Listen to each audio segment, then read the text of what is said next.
यहाँ पे सवाल इस बात को लेकर ये है कि अगर किसी पॉलिटिकल पार्टी के किसी नेता का सवाल हो, सरकार से जुड़ी हुई कोई बात हो और तब अगर पुलिस एक्शन ना करे तो बात समझ में आती है। यहाँ तो हेट स्पीच का सवाल है और नहीं, कौन लेकिन सी पॉलिटिकल पार्टी है, कौन सा नेता है जो कह सकता है कि हेट स्पीच हुई है जिसकी वजह से समाज के अंदर अव्यवस्था फैल सकती है, हिंसा फैल सकती है और आप उसके खिलाफ कार्रवाई मत करिए। क्या कोई देखिए, पॉलिटिकल पार्टी, कोई सरकार कह सकती है इस बात को ओपनली? ऐसे अगर में हेट पुलिस जी अगर हेट स्पीच का आप ऑब्जेक्टिव इंटरप्रिटेशन करें तो फिल्म सिटी के आधे एडिटर्स भी जेल में होंगे। हम्म, हम्म, सच ये है कि हेट स्पीच क्या है, इसके इंटरप्रिटेशन में डिफरेंस है। बहुत सारे लोग हम्म, इस बात को जस्टिफाई करेंगे कि ये हेट स्पीच है ही नहीं। नहीं। हम्म, लेकिन अगर हम्म, उसी रंग का रंग किसी और समुदाय के व्यक्ति ने कहा होगा तो वो इमीडिएटली हेट स्पीच मानी जाती है। हम्म, इसीलिए मैं बार बार कह रहा हूं, सीटी बजाने का काम न्यूट्रल और ऑब्जेक्टिव होता है, तभी सिस्टम पे भरोसा होता है। अब सिस्टम पर भरोसा नहीं है। अब हम्म, आपको मालूम होगा और आप सबको ये बात समझ में आ गई है कि जिसकी भाई, ये आज की बात नहीं है कि जब कोई नई सरकार का गठन होता था किसी भी राज्य में, ये आज की बात नहीं है। आजाद साहब तो उस टाइम पे सर्विस में थे, वो अच्छे से जानते होंगे। किसी भी नई सरकार का गठन होता था, उसमें सबसे ज्यादा सॉट आफ्टर मंत्रालय होम मिनिस्ट्री होती है। यस। सबसे ज्यादा चिंता इस बात की होती है गृह मंत्री कौन होगा। वो इसलिए ही होता है ना, क्योंकि उनको पता है कि ये एक ऐसा पावरफुल इंस्ट्रूमेंट है जिससे आप बहुत सारी चीजें और कंट्रोल कर सकते हैं। हाँ, पिछले कुछ सालों में उसमें एक चीज में इजाफा हो गया है कि अब उन कंट्रोलिंग फैक्टर्स में नैरेटिव का कंट्रोल भी ऐड हो गया है। तो पुलिसिंग ने बाकी, जैसे जसिका लाल केस में क्या हुआ था, उसमें एक बहुत रसूख वाले इंसान के खिलाफ केस था, पुलिस ने सही काम नहीं किया, कोर्ट को ओवरटर्न करना पड़ा पूरा मामला।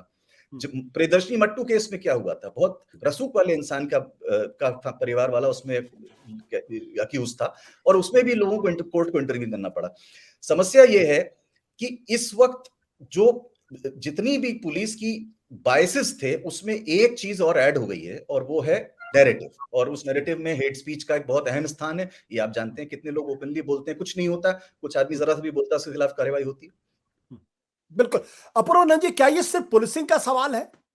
सिर्फ इसको पुलिस की इनएक्टिविटी, पुलिस का नेग्लिजेंस, पुलिस का इनकॉम्पिटेंस कह के छोड़ दिया जाए, या ये मामला उससे ऊपर भी है? मैंने अभी विनय जी से सवाल पूछा था कि पुलिस की पार्शियलिटी पर हम सवाल खड़े कर सकते हैं अगर मामला किसी मिनिस्टर का हो, मामला किसी जो सत्ताधारी पार्टी उसके एमएलए का हो, उस पार्टी से संबंधित हो।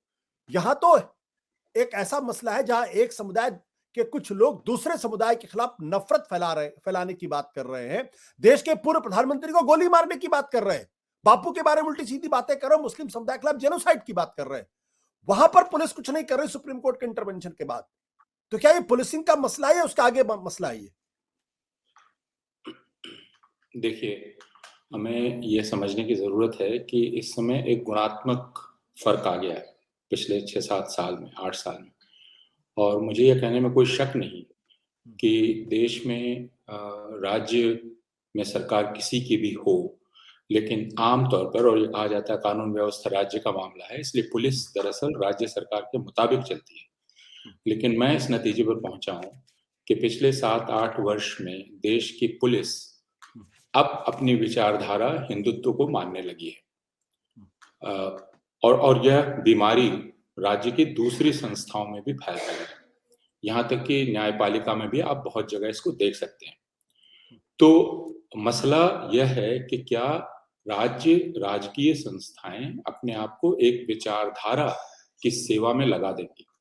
दिल्ली पुलिस इसका सबसे अच्छा उदाहरण है। हम इस हेट स्पीच की बात कर रहे हैं, इस कार्यक्रम की जो हिंदू युवा वाहिनी की हुई और उसमें एफआईआर न करने की बात कर रहे हैं। आप याद कर लीजिए कि जेएनयू में जो हमला हुआ छात्रों पर, उस हमले में बिल्कुल सामने तस्वीर दिख रही है, चेहरा दिख रहा है जिस लड़की ने हमला किया, जिन लोगों ने हमला किया, बल्कि उस हमले के समय हमलावर दिल्ली पुलिस के पास खड़े होकर चले गए और 3 वर्ष गुजर गए या 2 वर्ष गुजर गए, अभी तक हमलावरों की पहचान करने की कोई जल्दी नहीं है दिल्ली पुलिस को। तो इसे हम अलगाव में ना देखें, आइसोलेशन में ना देखें। सिर्फ उसको नहीं देखिए, जंतर मंतर पर पुलिस की मौजूदगी में मूल्य काटे जाएंगे कि नारे लगे, पुलिस की मौजूदगी में।